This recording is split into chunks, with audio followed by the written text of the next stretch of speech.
Hi guys, welcome again back to the Watch channel. Watch Talk. The Watch Talk. Sorry. No worries.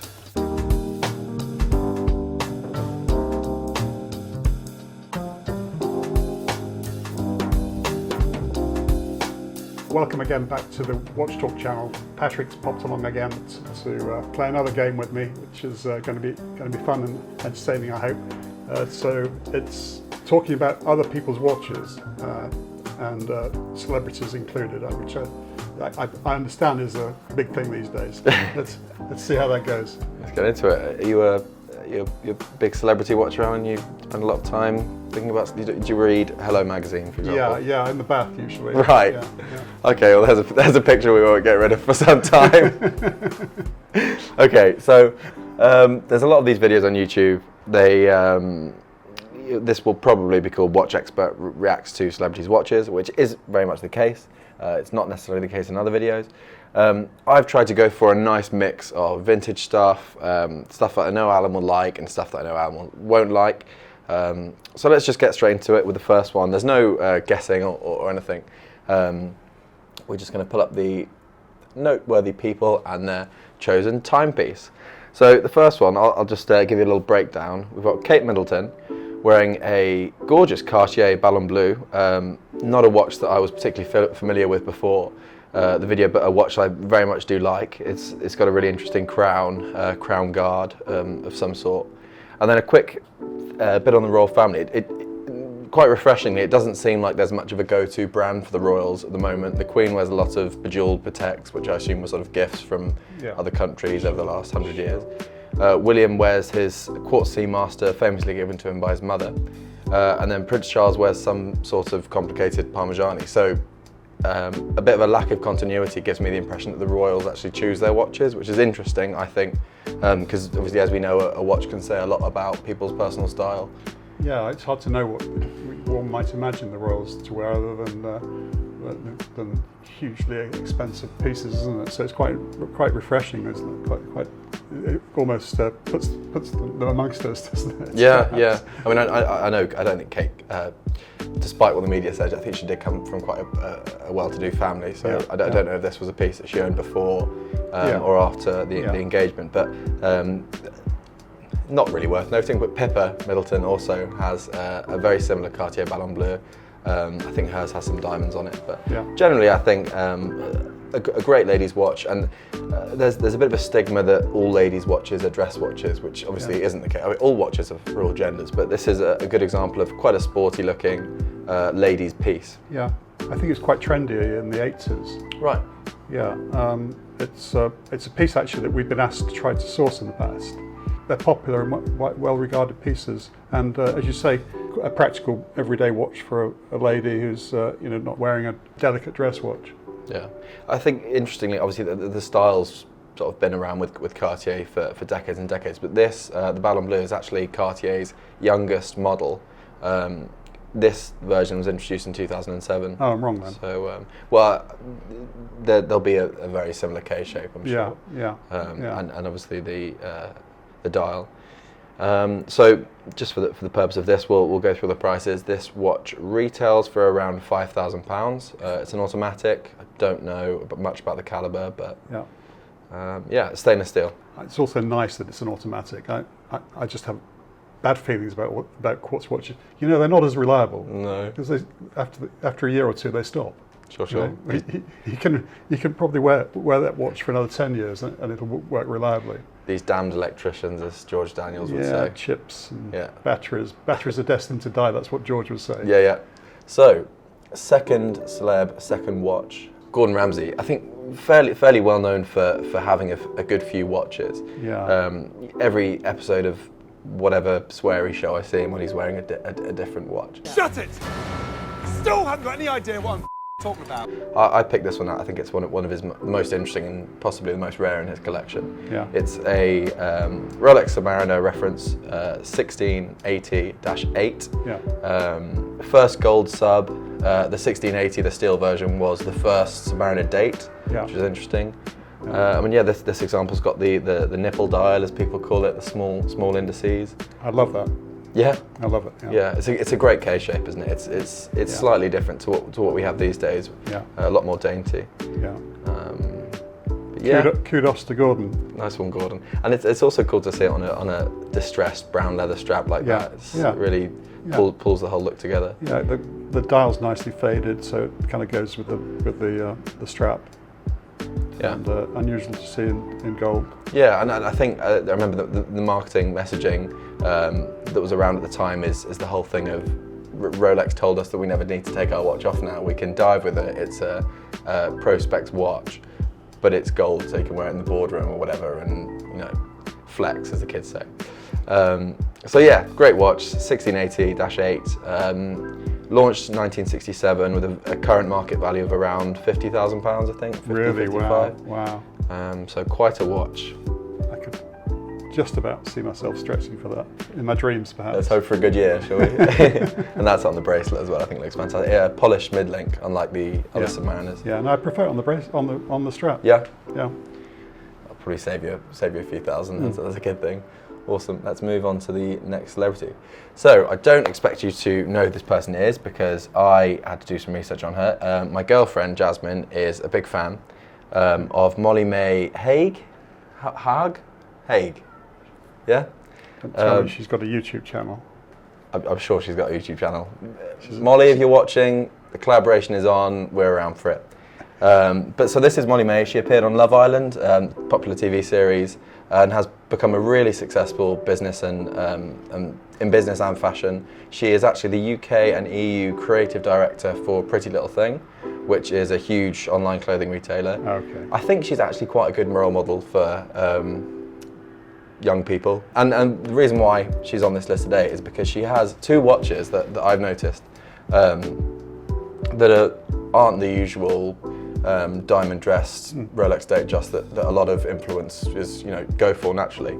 So the watch that I've picked out is the green. It's a current model from Rolex. It's the green Daytona, the reference 116508. Yeah. So it's a full size 40mm plus pushers size that you can see it there on her wrist. It's it's a big watch, but I think it suits her. She's a bit of a business tycoon and she's risen to the top, and I think a gold Rolex with a green dial isn't a bad watch to wear for someone in that position. Well, watching the YouTube channels from the States, they're always talking about how many Daytonas they're selling to ladies these days. Yeah. This particular model is dubbed the John Mayer after the second episode of Talking Watches, where he dubbed it to be the next big thing. Because I think these guys were launched at the same time as the ceramic steel ones. Okay. And obviously the hype was all around the ceramic steel ones for a good portion of time, but I think we've seen these see a similar rise in market value. I've got some numbers for you. So launched 2016 with the other present Daytonas. A retail price of 29,350. Yeah.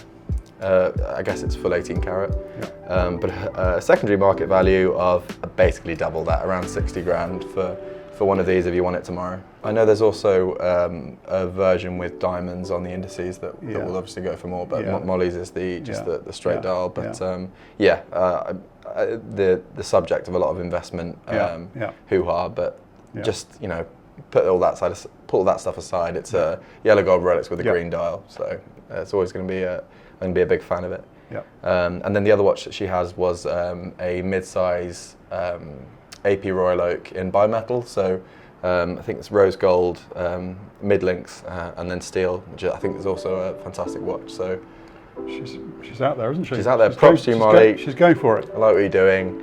Head over to vintagegoldwatches.com and sort yourself out with your next piece. Okay, so we're moving on to the next watch now, which I think is the most interesting one on the list. I'm hoping you haven't heard of this one watch. The owner is a certain Mr. Jay-Z. Jay-Z. Yeah. He's Beyonce's husband. Yeah. He's a rapper. Thank you for that. Yeah, he's good. So Jay-Z's famous for wearing a lot of gold Rolex on stage, but this one piece stood out as something a little bit outside of the ordinary for me. It's only ever one made. Well, so I'll tell you what it is and then I'll go ahead with the story. It's a Rolex Oyster, as you can see, fluted bezel, 18 carat case, and it's a perpetual calendar. Yeah, I've never seen one. So I did a little bit of digging. There's a good Theo and Harris video on it that we'll link if you'd like to hear more about the watch. But essentially, it's not a fake in the sense that we're used to in the industry. It's more of a modification. So it's a genuine Rolex Datejust, I believe, case with the internal stripped out and with a perpetual calendar, complete calendar, whatever you want to call it, movement, shoehorned, fitted, whatever you want to say, and with a custom dial made. Obviously, it says Rolex on the dial. But it's not made by Rolex. I don't think so. No. But the creator of this watch was a certain Mr. Frank Muller.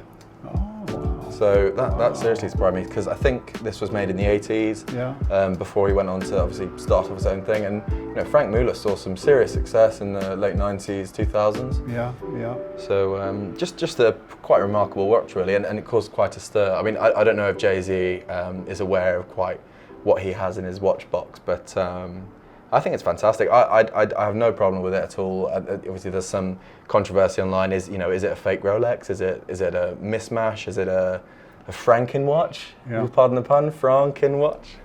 I think it's great. If Frank Muller's willing to put his name to it, then there's enough credibility there for most people. I think so too. And you know, we've said it. It's a one of one. It's always going to be a conversation piece. No matter, you know, you could be sitting next to Ben Clymer and he'd be wanting to have a look at your watch. So that's I think that's pretty cool. Value, no idea. Probably quite a lot, I'd imagine. I'd love to see what would happen if you walked into a dealer with this. I guess if JZ owned it, then that's going to add something. Yeah, I'd imagine so. I was going to say, if you had this watch and took it to Rolex, you know, what would they say? They'd say, "Not made here, sir." No. Anyway, please take it away. Yeah, and destroy it. No, a cool watch. So moving on to our last person of note, it's a certain Mr. Bill Gates, the 5th richest man in the world. Casio. It's a Casio.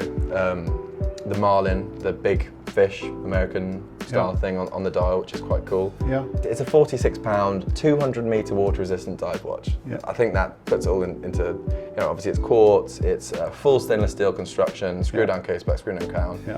You know, fairly low-cost quartz movement. Yeah. And you know, this is Bill Gates. There's some funny stats here that I've done the maths for you. According to the internet, which of course means it must be true, Bill made $33 million per day from 2018 to 2019. That means he could buy 717,391 Casio Duros from a day's work. But I mean, I just think it's fantastic that, you know, a guy that could have any watch in the world chooses not just a low value watch, you know, an inexpensive watch, but a great one at that. Yeah, respect. Yeah, because obviously he's probably more into electronics and he probably knows how to fix it. Yeah. Well, I saw a segment.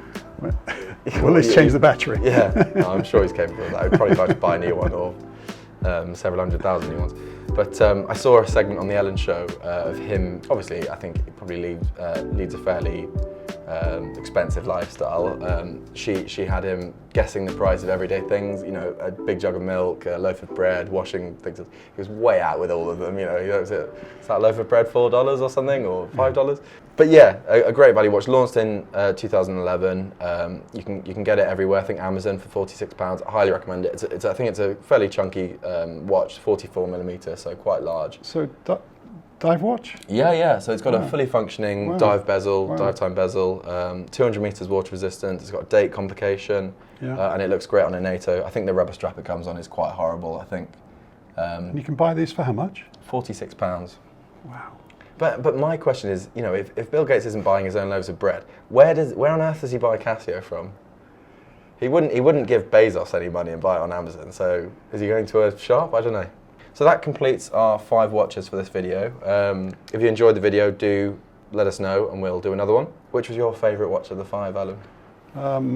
I obviously love the Submariner on the strap. I'm with you on that one. Yeah, I could look at that for a while. Yeah. And then what's your thoughts on this Casio? I'm interested to hear. I can't believe the price. You know, but then it is quartz. You can't buy. I mean, a good quality strap will cost you less than the price of this watch. Yeah. Which is amazing to see, and you know, it's a good-looking watch as well. So. Yeah. So what would the new price have been? About 400, you say? That watch? No. 100 quid, but you can get them for 46 on Amazon right now. Oh, you can buy them new for 46? Yeah. God. They come in a cardboard box. Yeah? Yeah, no expense spared on the box. It's all into the... And last year they released a blue version, a red version, and this two-tone, which is quite nice. I think they're probably £5 or £10 more, but I'm actually quite a big fan of that two-tone gold bezel. It's quite presentable and impressive if you can go underwater with it and check the time underwater like you... I mean, it's a mineral crystal, but as ever with inexpensive watches, there's actually a pretty big modding scene around it. So you can buy a sapphire crystal to fit this watch for £20–25, and you can also buy a solid end-link, solid clasp bracelet for 30-ish, and you've got yourself a sapphire dive watch with a decent bracelet for less than £100. So yeah, I think that's probably my pick of the bunch. And Bill Gates wears a £46 watch. Oh, wow. Can't get over it. But yeah, so do let us know which was your favourite of these 5 watches, and also let us know if you know anybody else in the public eye that wears a noteworthy watch. We'd love to chat about it. But yeah, I think that's it for this video. Do give the video a like if you enjoyed it. If you enjoy the style of content on this channel, give us a subscribe. It really helps. It tells YouTube that we're making content that you want to watch. So we'd really appreciate that. So it's goodbye from me. And goodbye from Alan. Thanks, guys. See you later. Cheers. Cut.